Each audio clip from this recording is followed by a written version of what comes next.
तो इस जंजाल में फंसो, नहीं तो सीधा श्रीफल चढ़ाओ और पृथ्वी स्थली पहुंचो।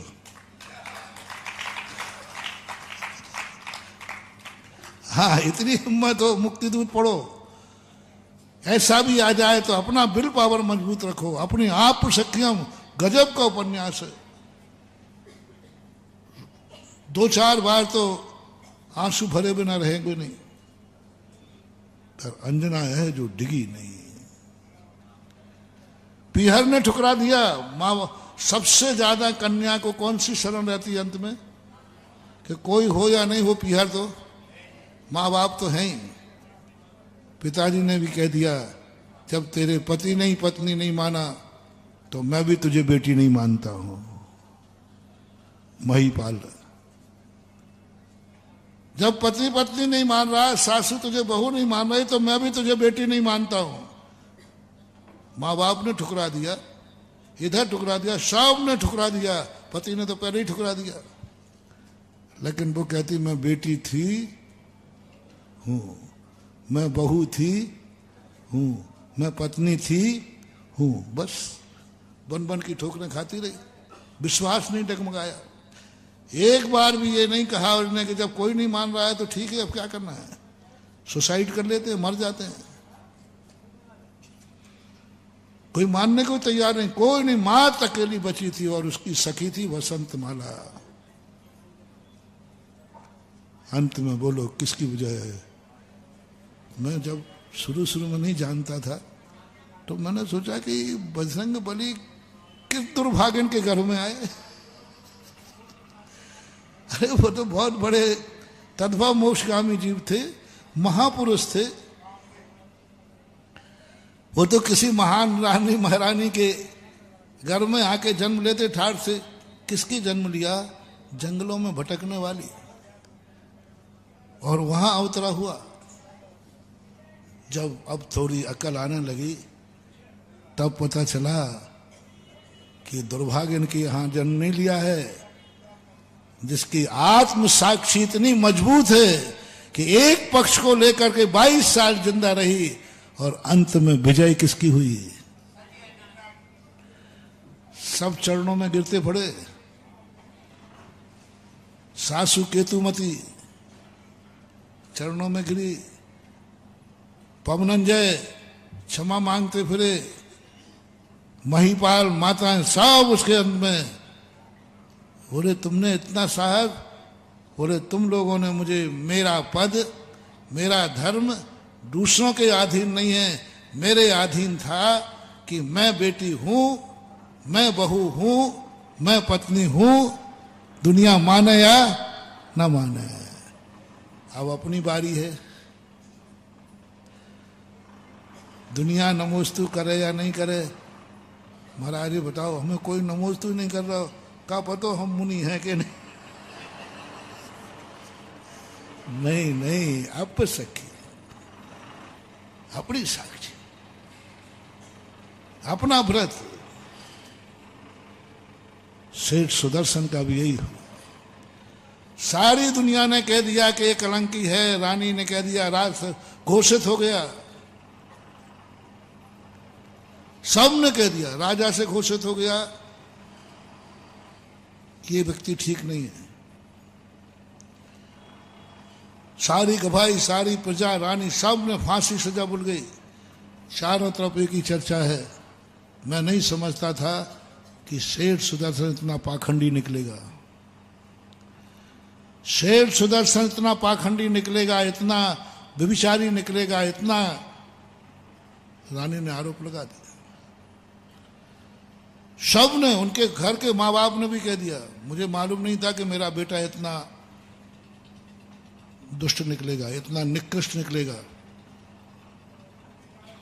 सब, सारी दुनिया करी, सारी दुनिया में एक ही चर्चा, पाखंडी, दुष्ट। और क्या उनको लोग पत्थर मार रहे हैं, लोग गालियां दे रहे हैं। जब फांसी की सजा भूनने के बाद फांसी के तख्ते पर ले जा रहे, तब लोग कितनी गालियां, कितने अशुभ शब्द बोल रहे और कितने पत्थर मारे। पर सेठ सुदर्शन कहता है, अब सखी हूं, उसने साहस नहीं तोड़ा। सारी दुनिया क्या कह रही है, सारी दुनिया कहे तो मैं सच्चा हूं। उसने कहा मेरी आत्मा कह रही मैं सच्चा हूं, और इस सच्चाई का परिणाम ये निकला कि सूली सिंहासन बन गई। अपसखियों, आत्मा की साक्षी, कोई भी साथ नहीं था सेठ सुदर्शन की, माँ बाप भी नहीं, मां आत्मा साक्षी थी। जितने जितने महापुरुष हुए, महानुभाव, सबको देख लीजिए, इनके ऐसे ऐसे अशुभ कर्म के उदय आए कि कोई भी इनका साथ देने को तैयार, कोई भी साथ देने को तैयार नहीं है, सब उसी में बह गए। विदेही देख लो,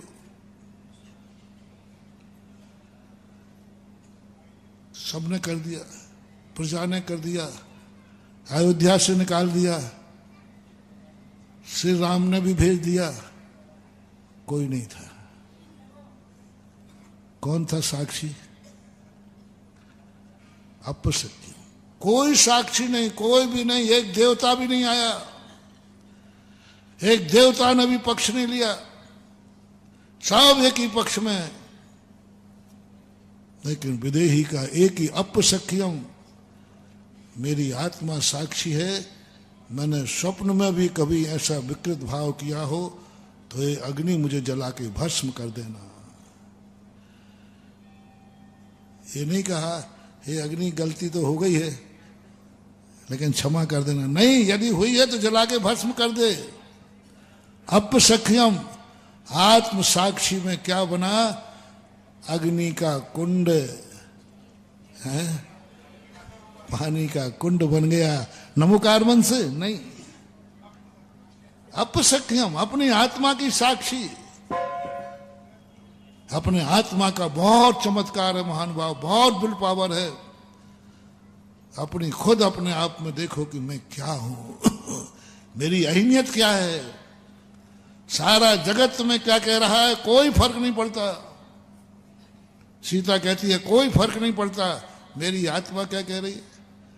अंजना कहती है कोई फर्क नहीं पड़ता, मेरी आत्मा क्या कह रही है। जितने भी चमत्कार हुए सब अपने आप में। मैना सुंदरी का देख लो, कौन साक्षी था? कोई नहीं था। मां बाप नहीं सोचा कि देख रो दो आंसू रोएगी तू, सबने सब कुछ कर लिया। लेकिन मैना सुंदरी कहती है अपसख्यम, मुझे अपनी भक्ति पर विश्वास है, मेरी भक्ति पर मुझे विश्वास है, कोई नहीं, कुछ नहीं कर सकता कोई, मेरी भक्ति पर विश्वास है। श्रीपाल कहते हैं कि तुम ज्यादा विश्वास मत करो, ये कुछ नहीं होने जाने वाला। क्या करेगा भगवान? बोले इस समय भगवान क्या करता है क्या नहीं करता मुझे पता नहीं है, लेकिन मैं जो करूंगी वही होगा। मुझे अपनी करनी पर विश्वास है, अहंकार नहीं।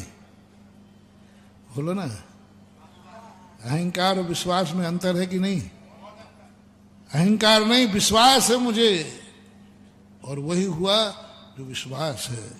इसलिए महानुभाव, धर्म के क्षेत्र में, कर्म के क्षेत्र में पहले तुम अपनी साक्षी बनो कि तुम क्या हो। चमत्कार ही चमत्कार है। तुम्हारी अंदर की श्रद्धा क्या है?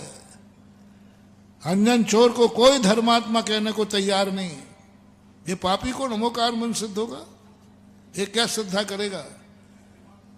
अंजन चोर कहता है दुनिया मुझे क्या मानती है, इससे कोई फर्क नहीं पड़ता, कोई फर्क नहीं पड़ता। मेरी आत्मा इस समय निरंजन है, ये मैं आत्म साक्षी पूर्वक सिद्धि हो गई। कोई भी धर्म की सिद्धि पराश्रित नहीं, इसलिए 2 प्रमाण पत्र अपनी जिंदगी में होना है, और दूसरे प्रमाण पत्र का भी कोई भरोसा नहीं गुरु ने प्रमाण पत्र दिया कि नहीं दिया, गुरु का भी भरोसा मत करना। हाँ, कई बार देखो अपन तो गुरु का भरोसा करना थोड़ा, लेकिन यदि वो नहीं मिले तो हताश मत होना। गुरु के भरोसे पर भी मत रहना अपनी जिंदगी में, क्योंकि गुरु भी कई बार तुमसे मुकर सकते हैं। तो मेरा चेला बनने लायक नहीं है कह दिया ना, कोई प्रमाण पत्र नहीं है, तो अभी हताश मत होना। अपसख्यम, जिस दिन तेरी आत्मा नकार दे और सारी दुनिया स्वीकार ले, तो भी फिर बेटा अपने आप को नहीं मानना। सारी दुनिया तो मान रही है ना तुझे, कोई फर्क नहीं पड़ता। ऐसे ऐसे मुनिराज हैं जिन्हें सारी दुनिया मान रही है, सारी दुनिया मान रही है, महान निर्दोष मान रही है, लेकिन वे मिथ्या दृष्टि है, अभव्य। सारी दुनिया धर्मात्मा मान रही है, फिर भी अधर्मी है, दुर्गति जा रहा है। गुरु की आंखों में हम धूल झोंक सकते हैं, लेकिन खुद की आंखों में हम धूल नहीं झोंक सकते। अब आपका कल का और आज के प्रवचन को थोड़ा ज्वाइंट करके देखें, 3 दिन का, परसों का भी कहा, आपकी अहमियत स्वयं की दृष्टि में क्या है। दूसरों के लिए बेईमान हो जाओ, आप खुद के लिए कभी बेईमान नहीं होना। अपने लिए तो ईमानदार बन जाओ। दूसरों के लिए झूठ बोल दो, अपने लिए तो झूठ मत बोलो। दूसरों से बेईमानी कर लो, अपने साथ तो बेईमानी मत करो। अपने लिए ईमानदार बन जाओ। तुम क्या हो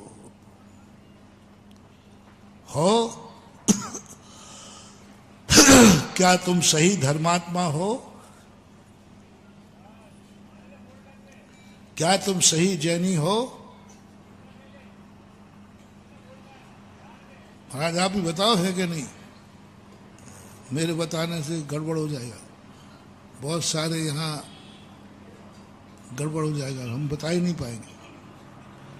हम जैनी को अजैनी कह दें और अजैन को, तुम खुद बोलो कि महाराज हम जैनी हैं। सबूत क्या है? सबूत क्या है? क्योंकि हम धर्म कार्य में किसी के बुलावे का इंतजार नहीं करते, ये हमारा सबूत है। हम दूसरों के दुख से दुखी होते हैं। सबूत क्या है? जहां दुख दूर होने की बात आती है, हम बिना बुलाए चले जाते हैं। हम सच्चे वैद्य हैं। सबूत क्या है? दुश्मन भी मुझे बीमार मिले तो मैं उसको भी दवाई दे देते हैं। इस हुसैन का सच्चा वैद्य का लक्षण। हम क्षमाशील हैं, क्षमाधर्म मेरा है, क्योंकि हम दुश्मन के साथ भी जय जिनेंद्र करने की हिम्मत रखते हैं। हम धर्मात्मा सच्चे जैनी हैं, क्योंकि हम मंदिर के प्रति कभी द्वेष भाव नहीं करते, चाहे हम हारें चाहे जीते, चाहे हमारी पार्टी होवे या ना होवे, हमारा भगवान हमारा है और पंच कल्याणक हमारा है। क्या आप सख्यम, क्या तुम्हारा पंच कल्याणक है? नहीं महाराज, हमारा तो नहीं, हमारी दूसरी पार्टी का है। अरे भारत पर चाहे कांग्रेस बैठे चाहे बीजेपी बैठे, भारत माता तो अपनी थी, है और रहेगी। मत बांटो रे, ना ये देश बीजेपी का है, ना ये देश कांग्रेस का है, ना एक देश सापा का है, ना मापा का है। ये देश तो हमारा है, और हमारा देश में कोई पार्टी आओ क्या फर्क पड़े, कोई नरप होए मोए क्या हानि। इसी प्रकार से धर्म क्षेत्र में कोई मतलब नहीं। हमारा गुरु है, बात खत्म है। हमारा मंदिर है, बात खत्म है। हमारे भगवान का पंच कल्याणक है। कौन पार्टी राज कर रही इस समय? कौन बहुत जितने ये नेता लोग होते ना, इनका कल्याण कभी नहीं होता, इनकी दुर्गति ही होती है। और जिनमें ये जो तुम्हारे पंच होते ना, पंच, ये सब पंचा हैं, पंच नहीं है। पंचा जानते? पंचा, धोती पंचा। क्योंकि इनके अंदर इतनी तीव्र कषाय होती है, इतनी तीव्र कषाय होती है कि इनको पद मिल जाए तो दिन रात एक कर देंगे। और पद से हटा दिया जाए तो यही पता नहीं चलता कि अशोकनगर में है कि ये सब पदों के, ये सब इनकी कभी सदगति होती ही नहीं। इनका मात होता है, सत्ता की भूख होती है। ये मात धर्म के कारण से अपना नाम रोशन करते हैं, ख्याति पूजा चाहते हैं। इनकी दुर्गति कभी अच्छी नहीं होती। बहुत आयत, सबकी तो नहीं कहूंगा, अभी पंचम काल है, लेकिन बहुत आयत आप देखना, बहुत आयत आप देखना। मैंने तो मीटिंग करता रहता हूं। जब वो अध्यक्ष पद पर रहेगा तब खूब आएगा जाएगा, तीर्थ क्षेत्र कमेटी, बड़ी बड़ी समितियां। और जैसे ही हार गया तो मैंने भैया अब कहाँ गए? बोले महाराज जी हमें क्या मतलब है? अरे सब में शिखर तो वही है ना, अभी अब मेहनत नहीं करेगा। अब वो कहेगा कि अब हमारी पार्टी नहीं, हम क्या करें, हम अध्यक्ष होकर के अब मीटिंग में जाके सदस्य बन के बैठूं? सदस्य बन के बैठूंगा मैं पदाधिकारी रहा हूं। अब महाराज मैंने हमेशा स्टेज पे बैठने की आदत पड़ गई। अब मैं सभा में, महाराज प्रवचन सभा में आ जाऊं, अरे मैं पदाधिकारी रहा हूं, अब नीचे बैठूंगा मैं, कार्यकारिणी का सदस्य बन के रहूंगा मैं, वो मीटिंग में नहीं आता। ये सब महानुभाव अंदर से तीव्र कषाय है। जीतने के बाद कोई काम करता है उसको कार्यकर्ता मत मानना, हारने के बाद भी कार्य करता है उसे सिर पर उठा के रखना।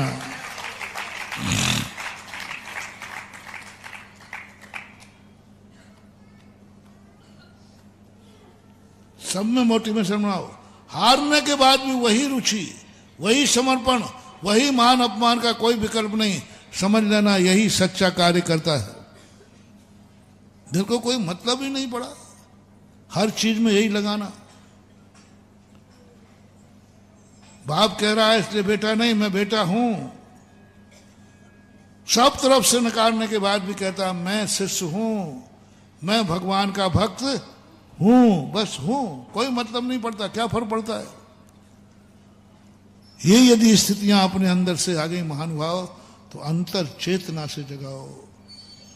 बहुत धर्म को तुम लोग बहुत छोटा कर दिया। धर्म सब व्यक्ति कोई ना कोई पर्पस से मान रहा है, धर्म आत्मा से उतर ही नहीं रहा है। इतनी कसाई आ जाती है। कल वही कार्य तुम कर रहे हो, तुम पार्टी से हट गए तो उसी का विरोध कर रहे हो, विरोधियों का साथ दे रहे हो। मेरे पास 50 प्रमाण है। वही व्यक्ति हैं जो कहते हैं कि नहीं महाराज आपको चलना है, ये काम करना है, और हार गए तो अब विरोध पार्टी में खड़ा हो गया। क्या होगा रे इन कालियों का? क्या होगा? कल के दिन तुम गिड़गिड़ाओगे, हे भगवान मैंने आपकी बहुत सेवा की है, इतने साल पदाधिकारी रहा हूं। भगवान कहेगा हाँ रहा हूं। वो कार्य कहता है ना, हे रथ साहब मैंने आपका नमक खाया, अब नमक खाया तो गोली भी खा।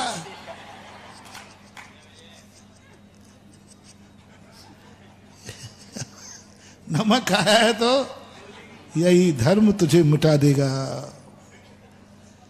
जिस धर्म का नमक खा करके तू पदाधिकारी बना, इज्जत कमाई, नाम कमाया, और उसी के प्रति तू देश में जाकर के यही धर्म तेरा सर्वनाश कर देगा। जिसने नमक खिलाया है वही गोली खिला देगा।